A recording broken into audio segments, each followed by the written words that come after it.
I am going to show you guys how to download the bullet journal that I have listed on Etsy, as well as setting it up in GoodNotes, because I know that can be kind of confusing if you aren't too familiar. Also, yes, I did upload my bullet journal on to Etsy, so if you wanted to use the spreads that I was using, I do have plans to upload the templates as a PNG, so that if this is like familiar to you and you do digital bullet journaling, you can just get the templates and incorporate it into your bullet journal. That will probably go up in a couple days. Let's do this. After you've purchased your bullet journal from me on Etsy, you will then receive a receipt that will also have the link to the file of the bullet journal, and this is what I named it: Digital Bujo, September 2020 through August 2021. We are going to click on it, and it will take you to this web page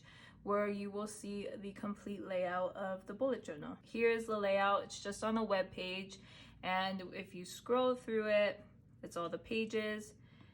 If you click on it, it actually does work and function and goes through the pages of the bullet journal. Next, we are going to click on this icon right here. It's basically an export icon. In that menu, we are going to click on Open in GoodNotes. If you have the GoodNotes app, you can click on Open in GoodNotes. If you do not, I would save it to your files, and then you can add a folder and put it in there, or choose any of the folders if you have iCloud, or you can also just have it on your iPad, create a folder, do it that way. We're just gonna open in GoodNotes and then click open.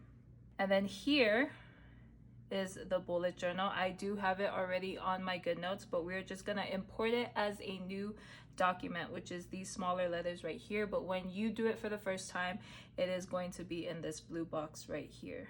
We have our bullet journal in the GoodNotes app. In order to use the tabs to navigate throughout the journal, you have to have this type of icon in the top right corner, which is a circle with a pen in it. That is because it basically turns off the writing function, which allows the tabs to work. If it is not on and you see the pens and stuff like that, the tabs do not work. You actually could write all on the tabs if you wanted to. That has to be on in order for the tabs to work. I have tabs here along the side, and then here I have links to my YouTube and my Instagram.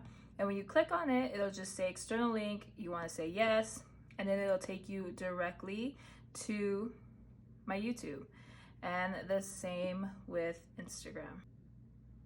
Of course, it's sideways because we're on the iPad. We are going to start rearranging it and setting it up. It does not come completely set up correctly. You do have to do some rearranging. I'm going to turn on or turn off the icon, and I'm going to click on these 4 squares right here. In these 4 squares is where all of the pages of our bullet journal lives. You can rearrange the pages. I do have a few trackers in here that could go towards the beginning of the journal, such as a debt tracker, and I want it to go after the budget tracker, and I will show you why.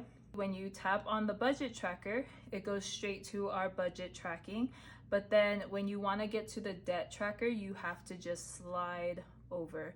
It will be right next to the budget tracker, but it doesn't have a tab of its own. It makes navigating easier because instead of going through all the pages to find the debt tracker, you just have to click on budget and swipe once. And if you don't have use for the trackers, you can also delete them. Press select, make sure it has a blue check mark, and then you can press trash. Even though these pages don't have a tab of their own, their tabs do function. You still can navigate with those tabs. They just don't have their own to go to those pages. All of the pages are towards the end. The budget, the expense, the habit, the weekly layouts. I also have like these lined and blank pages just in case you needed extra pages, and I usually keep it in my miscellaneous tab.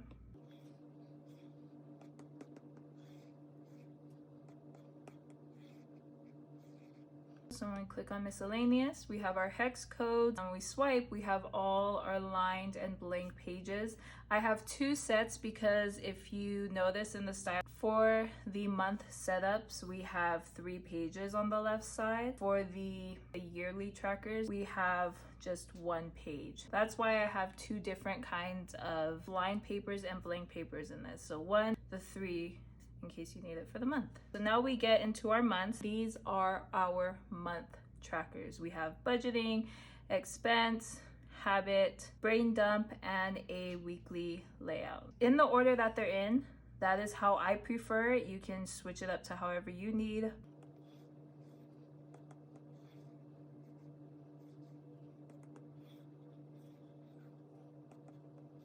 So that is basically all the pages that I needed to move around, so we can close that. Now that when we go to our month, it will have our budgeting sheet, our expense tracker, our habit tracker, our brain dump, and our weekly layout. Now, of course, there's not 1 week in the months. There are at least 4. So if you need multiples of the same page, we are going to click on this icon right here. It looks like a paper with a folded corner and the plus sign in it. So we are going to click on it and we're going to select current template. And what that does is that basically duplicates it so that you have another template for the rest of the month. I normally require 2 expense trackers just because sometimes we have a lot of expenses. So I'll usually do double that. So basically it'll copy any template that you are currently on and duplicate it.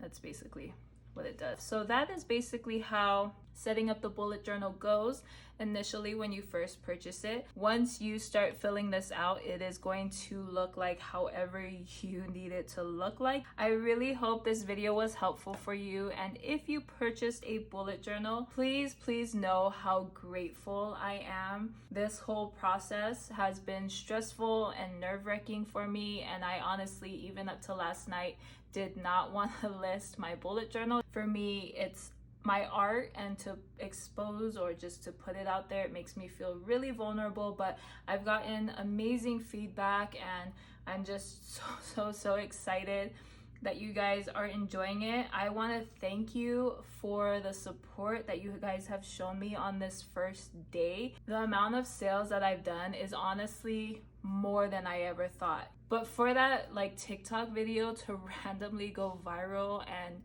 literally the night before I was planning to list this journal, is like mind blown to me. And I'm just so grateful for the support and the number of sales I have gotten thus far. I, for one, am not too keen on the September to August layout or journal, so I will be making a new journal for January to December and also for June to May. I'm just so excited that this is just doing well. I really hope you guys enjoyed this video. If you haven't already, please subscribe to this channel. It would mean so much to me. I would love to have you here to continue to see the bullet journal content as well as the budgeting content. If you want to keep up with me elsewhere, I am on Instagram at Modern Twines as well as TikTok, if you didn't find me there. If you are not aware, I do have this journal for sale on Etsy, which will be linked in the bio below. Thank you so much for all your support. I really appreciate it. I don't think I have anything else to say except thanks for watching this video, and I will see you in my next one.